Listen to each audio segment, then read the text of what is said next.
This bulletin proudly brought to you in association with Alex Campbell's Menswear.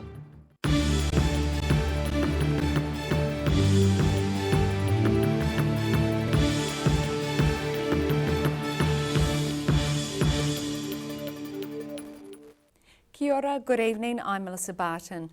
Fundraising for the South Canterbury Hospice in Ashburton has undergone a change since the COVID-19 lockdown.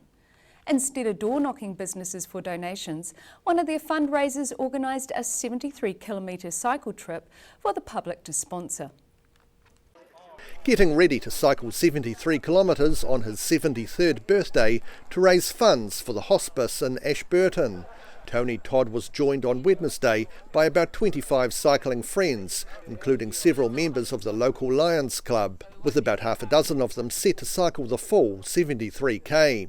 Today is my 73rd birthday, and I thought on my 73rd birthday I would take inspiration from Captain Tom in England, who walked 100 laps of his rest home to raise funds for the NHS in England. So I thought, well, on my 73rd birthday, why don't I ride 73k's and raise funds for hospice in Canterbury? Todd says he came up with the idea when his usual ways of fundraising for the hospice were affected by the financial and social impacts of COVID-19. My role was to go out and raise funds from businesses, which is obviously going to be a bit difficult. So I thought, well, what can I do? So I thought, oh, why don't I jump on my bike and try and raise a few dollars. His efforts have already seen nearly $7,000 being pledged, with the hope of more donations still to come. We're so proud of Tony for thinking of this, because with COVID-19, I think a lot of charities are very reluctant to go out and ask for money, because we know people are really suffering and struggling financially. So to do this and to get the amount of support that he's got is just tremendous. Donations in support of Tony's 73-kilometre ride can still be made to Hospice Mid-Canterbury. In Ashburton, the South Today. The demolition of the former Cadbury warehouse continues apace. ODT Chief Photographer and drone operator Stephen Jackery was out yesterday capturing a bird's eye view of the progress. A long-reach digger pulled down a section of the warehouse wall yesterday afternoon. Workers are swiftly tearing down the former chocolate factory's distribution centre, with the Cumberland Street side of the building scheduled to disappear next, followed by the Castle Street side. The building is scheduled to be fully demolished by the end of this week as part of the Dunedin hospital rebuild preparations.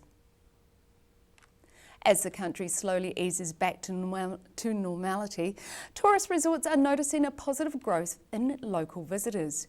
Queenstown is one place proving a popular destination for Kiwis, according to the resort's wind tunnel business. The iFly tourism venture has surpassed all expectations since the company reopened its doors last Thursday, despite 70% of its usual tourism market having disappeared. iFly's wind tunnel is used to simulate the effects of freefall from a skydive. The company says when the first ATR arrived last week, a person from Auckland came straight off the plane and into the wind tunnel. iFly is pleased to see new customers from around the south, including Invercargill and Dunedin, supporting local.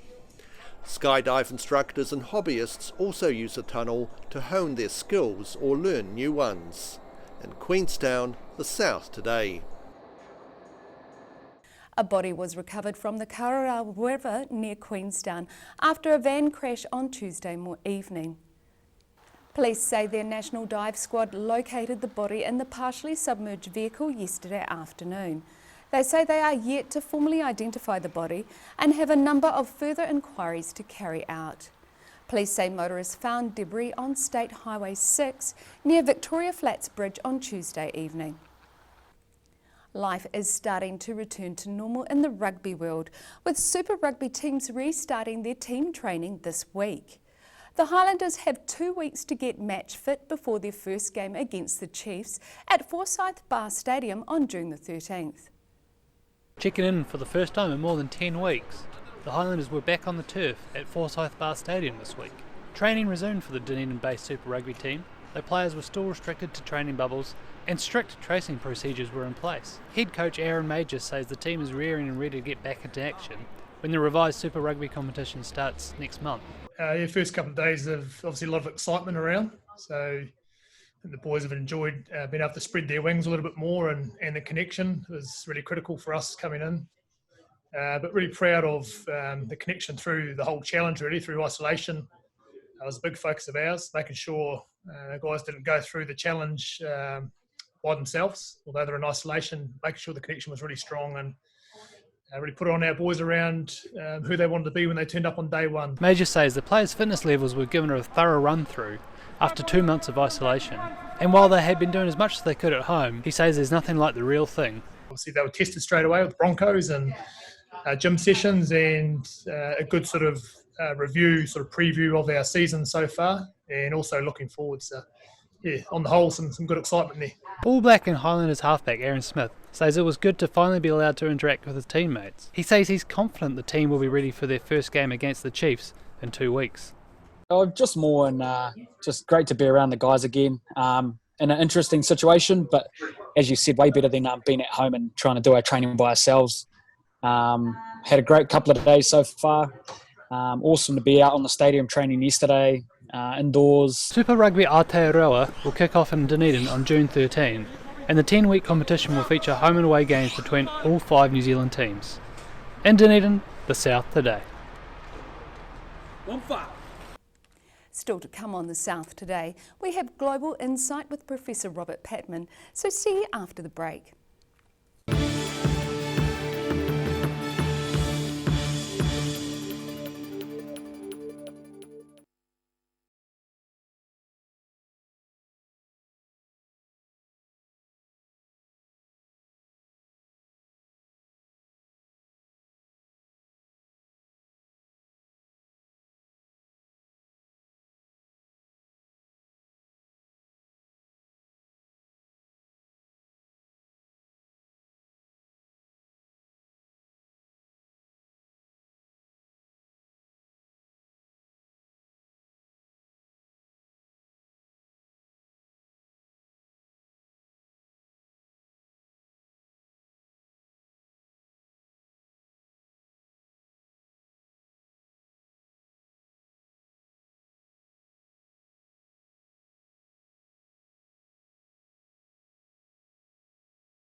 Welcome back. Police today say they have found the body of a man believed to be missing Southland man Dale Watani.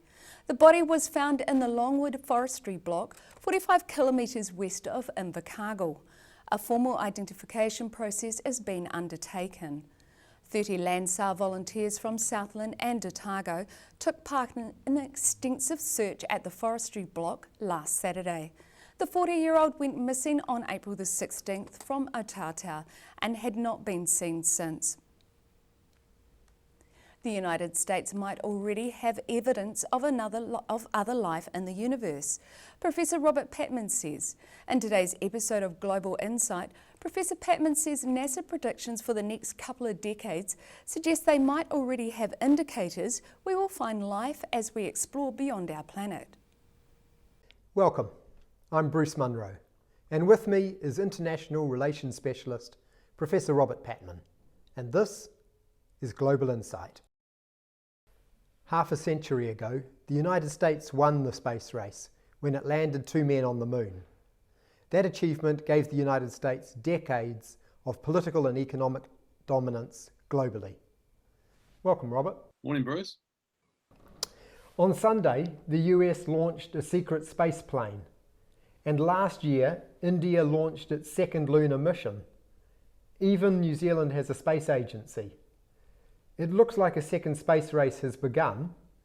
What's the difference between the first one and this space race?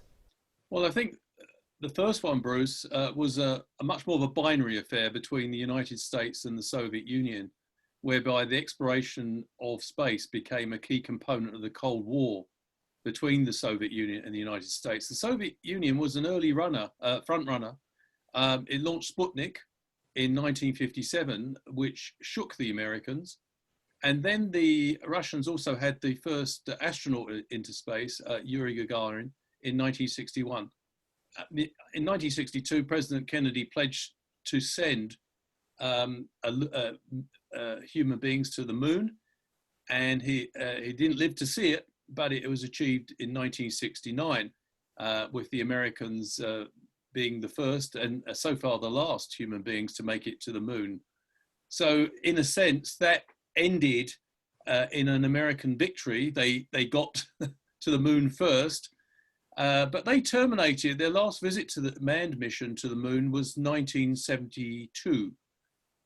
So the big difference, I think, with the new space race, there was a bit of a, we have to get this in some sort of context. NASA and other space agencies have continued to use unmanned space missions and reconnaissance. Some of these have been spectacularly successful. But what we've noticed in the 21st century, particularly I think in the last few years, is that a number of nations are now entering the fray in space exploration. India, China. China recently became the first country to explore the dark side of the moon, that part of the moon that's always facing, is never facing the sun, I ought to say. And they sent a robot craft there that landed. So we're also seeing plans by NASA now to have another manned mission to the moon in 2024. And one has also been announced by NASA for Mars, the first, by 2030. Meanwhile, as we mentioned, China, India, Japan. So we got more and more states getting involved in space exploration. At the same time, and this is a key difference from the earlier period, this is no longer just government driven. The private sector is getting involved in a big way. And as you mentioned in the introductory remarks, Bruce, Rocket Lab is now one of only 2 private companies in the world which is launching satellites.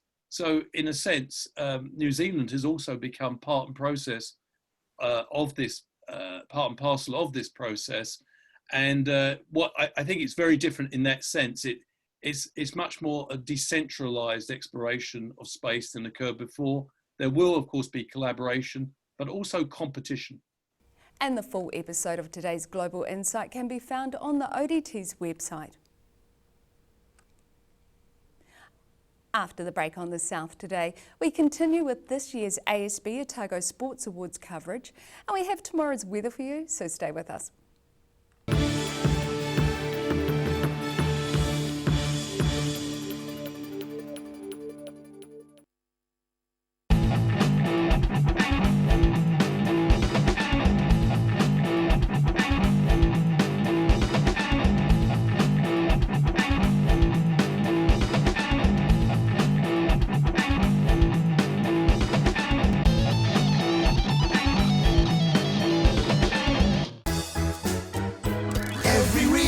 Every season, we're proud to dress the region.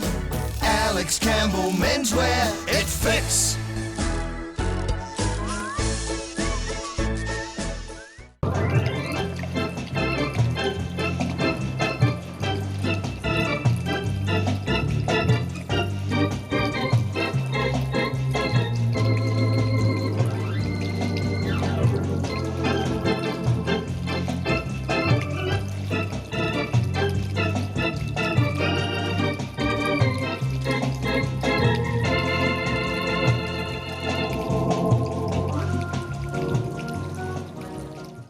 Sent Pet Cremations knows that losing a pet is like losing a family member, and we have many special ways for you to keep their memory dear to your heart. From caskets, remembrance pendants to remembrance spheres. Call Heaven Sent Pet Cremations today. A poorly maintained heat pump can lose up to 35% of its output. The Mr. Heat Pump Cleaner team are experts. Their specially developed chemical wash is totally biodegradable. Call Mr. Heat Pump Cleaner and get the job done by the professionals. Do you know Youth Grow in North East Valley? It's an awesome plant nursery where young people can work and learn life skills. You can now order your vegetable seedlings, herbs, bulbs and shrubs over the phone or by email. Either pick up your order on Norwood Street in North East Valley or they can deliver to you.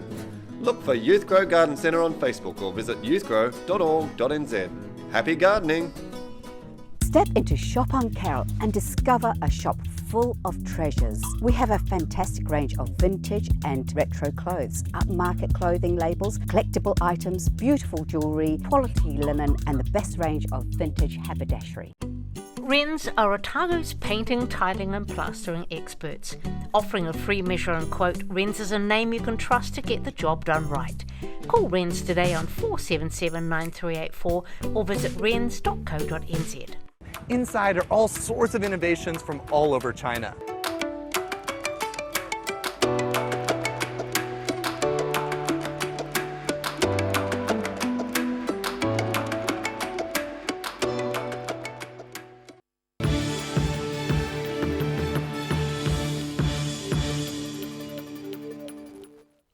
Thanks for staying with us.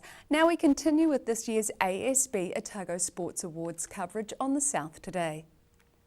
We're profiling the 4 finalists in the Otago Community Trust Coach of the Year category.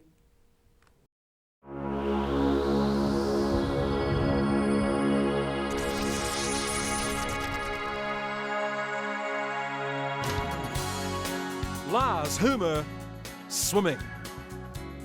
Lars has risen up the coaching ranks in New Zealand swimming over the last year. As part of his head coaching role for the FINA World Championships, young swimmer Lewis Clareburt secured bronze in the 400 metres medley.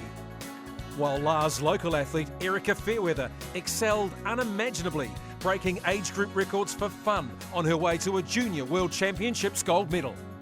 This success leading to the top job in the New Zealand swim team come Tokyo for Lars Humer. Dave Ross, hockey. Dave is the man responsible for leading Kings High as they battled their way to bring home the most prestigious school hockey prize in New Zealand, the Rankin Cup. The former Black Stick not only led Kings to major success, but his Southern Under-21 men's side as well, taking up the bronze medal at their national tournament. With a long list of names going on to national representative honours over the 30 years of his guidance, it's clear there's a winning formula under Dave Ross. Raylene Bates, athletics. Raylene continues to get the best out of her athletes, guiding both Holly Robinson and Anna Grimaldi to World Championship silver medals in Dubai last year, as well as nurturing the country's best age grade hammer thrower, Diani Shepherd-Oates, through to senior ranks. Credited with transforming para-athletics in New Zealand, Raylene earned the New Zealand Order of Merit last year for her tireless efforts in over 30 years of service. From juniors to the Olympics, there's no questioning the commitment from Raylene Bates. Jamie Joseph, rugby. Jamie took Japanese rugby to another level in 2019 as the country hosted their first ever Rugby World Cup. Off the back of a Pacific Nations Cup victory, the Brave Blossoms went on to record their most impressive tournament result in their history. An emphatic one-try win over Scotland in their final pool play match, sending them to the knockout stages for the first time. Also shortlisted for the All Blacks' top job, it seems any team would be lucky to have Jamie Joseph.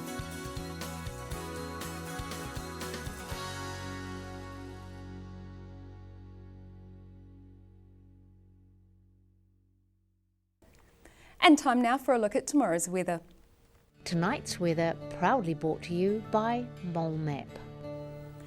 Starting with today's southern view taken of St Clair sunrise. Looking at the situation, a low pressure system in the Tasman Sea will edge closer to New Zealand this weekend, bringing mild northerly airflow over the region. However, cool westerly airflow will affect the south coast at times. To the southern outlook, the Catlins, Balclutha, Lumsden and Gore, you're all looking at a high of 14 degrees for all of you with moderate westerlies and a sprinkling of cloud. To the central outlook, Alexandra and Wanaka, you both reach 15 with moderate northwesterlies and high cloud. Queenstown, you're slightly lower on 14 degrees with moderate northwesterlies and a few showers as well. And Tiana, you reach a high of 13 with fresh westerlies and cloud. To the northern outlook, Amarama and Twizel, you both reach 15 degrees with moderate northwesterlies and some high cloud. Moving along the coast, Timaru and is slightly higher with moderate northerlies, some high cloud and 17. Oamaru, you too have moderate northerlies, some high cloud and a high of 16. Here in Dunedin tonight, cloudy with northerly breezes, looking at an overnight low of 9 degrees. High cloud breaking tomorrow morning with some sunny periods developing with light northerlies. Mid-afternoon sees a change to cooler southerlies with increasing cloud and some light showers developing by early evening. Looking at a high of 15 and a low of 9. And on Saturday it's cloudy and cold with northeasterlies developing. Saturday will see a high of 12 and a low of 8. And moving down to Invercargill, showers clearing tonight with an overnight low of 8. Tomorrow it's mostly cloudy with fresh gusty cool westerlies, looking at a high of 14 and a low of 9. And expect a few showers early Saturday, becoming fine later in the day with cold southwesterlies decreasing, looking at a high of 12 and a low of 9. And that's all for our news this Thursday. For the latest news from the southern region, head online to odt.co.nz and follow Channel 39 on Facebook and YouTube. Thanks for joining us. Ka kite anō.